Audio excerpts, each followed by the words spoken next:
What's up? This is the tag team. That's cute. And this is Merc B. And this is the show about dating and relationships from a black gay male perspective. And we're so happy to have you. We're so happy to have you here today. Today is a viewer letters episode. So shout out to all our viewers. Yes. You know, we said we were going to do this from time to time. Yes. Just to connect with the viewers because you're so wonderful in putting your comments and questions and feedback in the comments section. And we love it so much. And we have to show you how much we love it. We got to show you how much we love you. You know what I mean? We got to show you how much we love you. And you know, we just want to let y'all know that we don't look for love nowhere else because there's so much love here.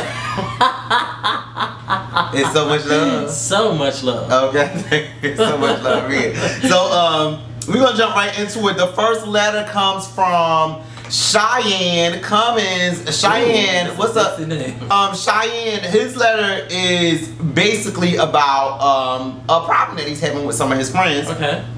And it goes a little something like this. Hit it! As a straight male, I have gay friends. Anytime I go out with my friends, I get judged and talked about. Oh. Even my other straight friends stop hanging with me because they think I am gay. My gay friends notice it and tell me it's not okay to hang with gay folks all the time, so they try not to involve me in some of the things they do. Can gay men and straight men be friends without it being sexual? Blah, blah, blah, blah. Okay, first of all, can I just say something? He says that his gay friends say they notice that he's having issues with hanging out with them a lot, so they try not to involve him in things. Well, guess what? Here's the thing: you're straight. You're not supposed to be involved in all the things that gay men are involved in. Otherwise, I think that would make you gay. You know, I don't know. I think, Cheyenne, you can be friends with whoever the fuck you want to be friends with. That's true. And everybody else can kiss your ass. Right. But at the same time, you got to keep it real with yourself. Yeah. And know that, you know, straight guys are going to be suspect. Yeah. You know, most people are going to be suspect. Straight women are going to be suspect. Right. If you're spending a lot of time. You dating, too. Yeah. If you're spending a lot of time with gay men, it's just one of those things you have to be aware of. Yeah. In your friendships. But I think it's awesome if you are a straight guy and you have gay friends and you really like hanging out with your gay friends. Right. You know what I'm saying? You know, I think that's pretty cool. You know, we at the tag team, you know, I've always said that, you know, I've been looking for a straight friend to come onto the show. So a straight male friend to come onto the show. Yeah. You know what I mean? A real friend, a real, you know, friend, not somebody that anybody's trying to have. Right. Or whatever. But even if you are trying to have your gay friends, it doesn't make you gay. You know what I mean? So you can rest assured with that, Cheyenne. You don't have to be gay. He said even if you're trying to have your gay friends, though. You know, in the gay community, have means something totally different. So even if you want to hang out with your gay friends. Oh, no, I meant have. I really meant have. Like, even if you want to have sex with your gay friends, it doesn't make you gay. You can actually have sex with a gay guy and still be straight, Cheyenne. That's very true. I actually prefer it that way. Okay. You know, it's well within the rules to do, but at the same time, you have to be aware that your straight friends are gonna have an issue with. They're gonna have some questions. They're gonna have some questions. All right. But nothing. There's nothing wrong with it. At the end of the day, Merc B said, "Ain't nothing wrong with a little bump and grind." Ain't nothing wrong with it. Ain't nothing wrong. Ain't nothing wrong with it. I don't see nothing wrong. Yeah, if you want to hump a little man leg, I tell you go ahead. Or if you don't, and you just want to hang out with your gay friends, go ahead. Okay, he said without it being sexual, so right. You know, it ain't got to be sexual. It ain't got to be sexual. But you know what? My whole thing is, if you hang around the barbershop long enough, you gonna get a haircut. If you hang around the gay boys long enough, you gonna get your dick sucked. Amen. Amen. I mean, you ain't gonna be my straight friend and be fine and you get your dick sucked. Listen, Cheyenne, fuck everybody else. Do what you want to do, and that's what's up. Yeah. All right. And stay out of the barbershop. No. No. So next topic. You want me to go on to my next letter? Yes, please. Okay.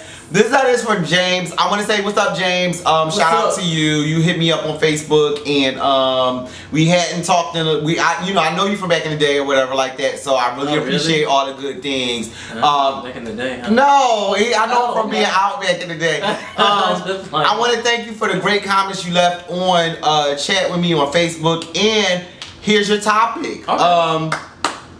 Here it is. Okay, so he wants to know our opinion about people that date with a purpose, do you think that you should date someone because of their success or what they could possibly offer your career? Or do you think it's right to date someone merely because they're very attractive and they're a trophy piece, as he put it in this letter? You know, like Kim K. She dated for a purpose, and if you do that, do you think it will last?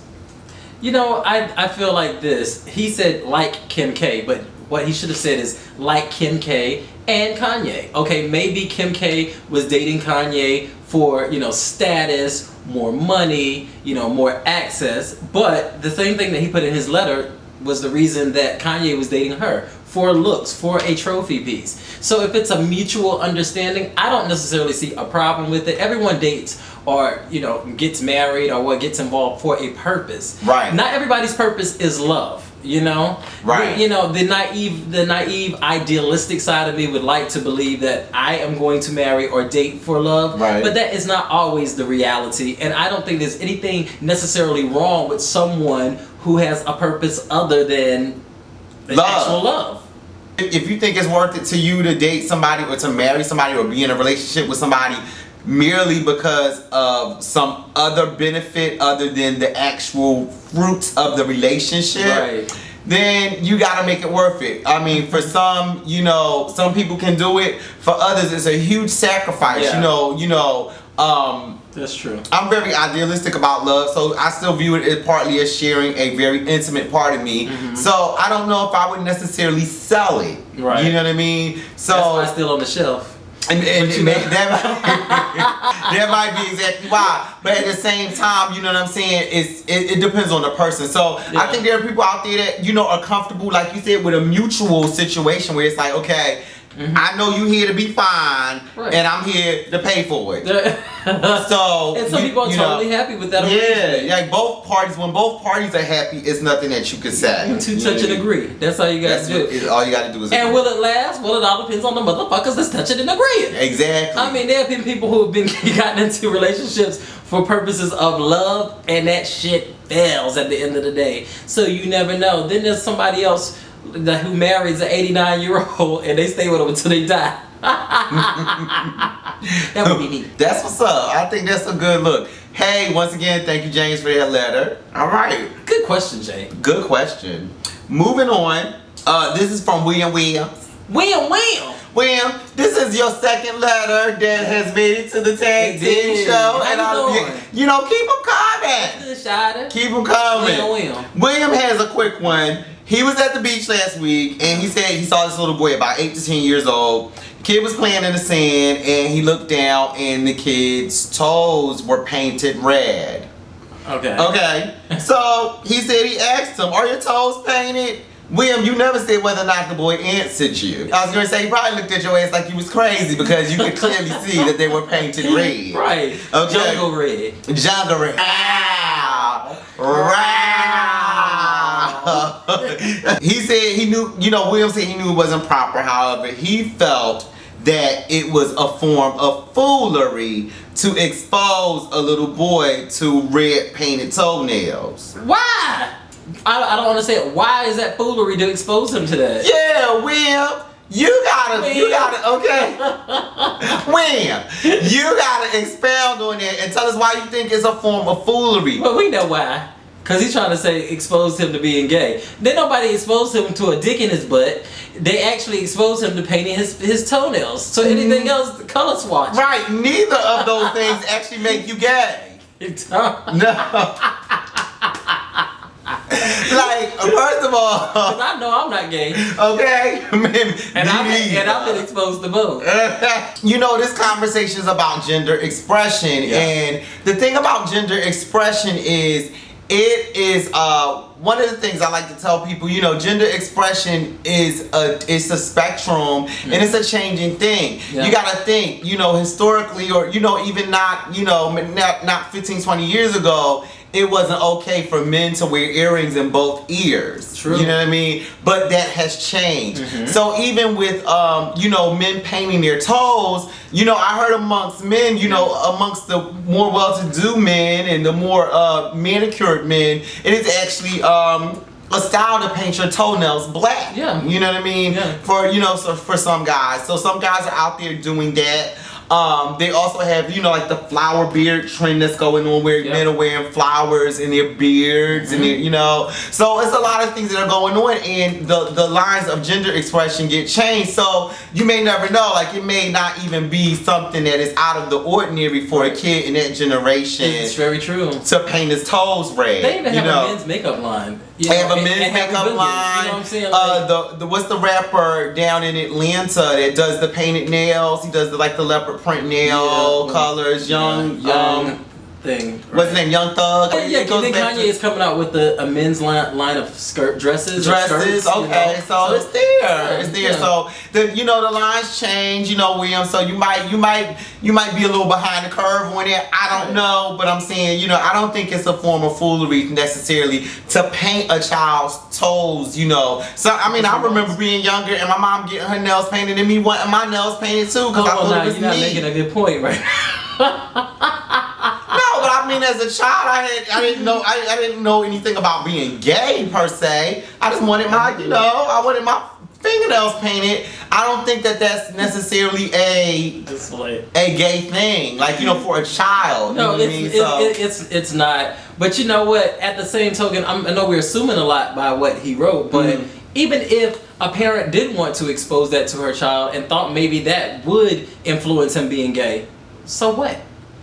Is that a bad thing too? I mean, I don't know. Like maybe they just wanted the child to be cool and painted his toenails. Or maybe I get that. But let's take the worst case scenario from. And it was like, okay, I'm gonna try to make him be gay. I want my son to. I want a gay son. What's so bad about that? I'm somebody's gay son. I am somebody's gay son. Yeah. You know what I'm saying? So it's no shame. It ain't so bad. Right. So I don't know, William. We'll talk. Let us know what you think about what we just said about what you think. Okay. Okay.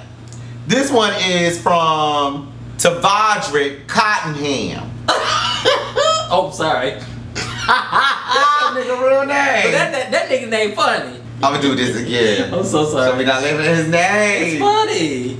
This one is from Tavadrick Cottenham. Oh, okay. Hey, Mr. Cottenham. How are you, Mr. Cottenham? How are you? All right. So he left a letter saying that he recently turned 21 and he has a boyfriend that's 26 and he's not really a club goer at this point, and neither is his boyfriend. I don't know, at 21 not being a club goer to Roderick. That's okay. That's all right. That's okay. You get a pass for that. You get a pass for that. But every now and again we go and we really enjoy ourselves, so he says. Okay. I've never been in this situation before, so I'm not sure how to feel on the subject of dancing on other random people at the club. Ooh. Friends is almost understandable, but others, I don't know. Okay. Should it be allowed in relationships, and is the argument that it's just fun valid? I'm all for fun, but when it comes to dancing on other people, in my eyes, it's an inappropriate form of dancing, and I'm not sure I'm comfortable with my partner rubbing his crotch on someone else. There you go. We can stop right there. We can stop there. I mean, I think he answered his own question. I think what is acceptable in a relationship is based off of your own comfort level. Right. You already said you're not comfortable with it, so it's not acceptable. It's not an acceptable option for your particular relationship. Right. But people do a whole bunch of things much more egregious than dancing up with somebody in a club. I will say this to Vodrick. Q and I were talking about your letter before we did the show, and one of the things I said is, I was a person that wished we lived in a world where I could randomly rub my crotch on people while I'm in a relationship and it not affect, or anytime, okay, and it not affect my relationship, because I really love to dance and I love dancing with different people, and I love, I grew up in the 90s and the 90s movies where it was a lot of dance movies and the House Party franchise, right, and where people were just having so much fun in these house parties, and it seemed like everybody was dancing together. So that was always like my fantasy when I came out and when I was an adult and old enough to go to the clubs. Right. I wanted to be able to dance with one person, then turn around and dance with another person. Remember we used to go to Cindy and Sheree? Yes, I want to do that Cindy and Sheree. Yes. We wanted to get our Cindy and Sheree on and just dance, and it not be about nothing but that. Right. And I'll tell you this, I attempted to do that. Yeah. many a time over the years, and it would end out one way or another. It end up with oops upside my head, or Fat Lip Monday, or it would end out with the guy that I was dancing with saying like, "Yo, what's up? What's up with the way you was dancing on me?" And I'm like, "Nah, ninja, no." I got a man. You got a what? Exactly. Oh, you had that problem. Okay. So I would end up with that problem having like, I got a man, having to tell him I got a man just because I danced on him a certain way. And I really like to dance. I really like to grind and dance and do that. You really like to move your ass. I really like to, yes, God. Yeah. So the shade of it is, I wish it were like that to Roderick. It's not, because most people are devious and mischievous. And they want more when you dance on them like that. So I understand what you're saying. Yeah. Don't let your man do it, and if if you don't feel comfortable with it, or ask him to not do it if you don't feel comfortable with it. So. Although some people use that as a device, like there's some people who enjoy threesomes, foursomes, and moresomes in their relationship. Well, that's all about your relationship. That's all about your relationship, and they use that as a form of luring other people in. Right. Yeah. So it all depends on what you are comfortable with. You already said you're not comfortable with, so ixnay. Right from the gate, let the man know. When we go into this club, you better act right. Don't show your ass, because I'm going to drag you up out of here. Well, that was all I had. Okay, there's one more question. There's one more question? Yes, indeed. Hold on 1 second. Let me look for it. Okay. All right, the next question is from Hair Crazy 92. Yo. Oh, Hair Crazy. Okay, Hair Crazy 92. I like it. Okay, y'all are funny. Love y'all. I'm having my marathon making my wigs. I love it. They make wigs.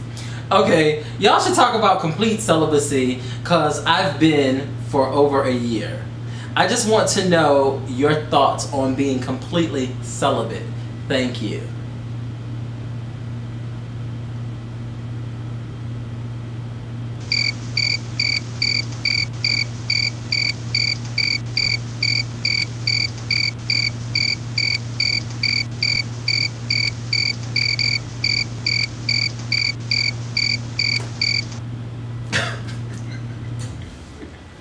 Okay, well, that was it for our letters today.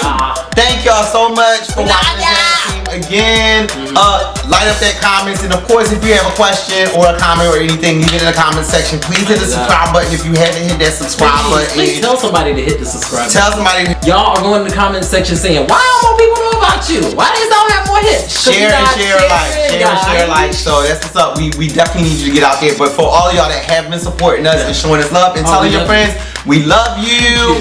Once again, thank you for watching the tag team. And like I said, if you have any questions or comments or letters that you want us to do on a show, please make sure you light up that comment section with your letters and concerns. Nothing is off limits. And we hope to see you here next Tuesday. Absolutely. I'm Merc B. And I'm Q. Hey.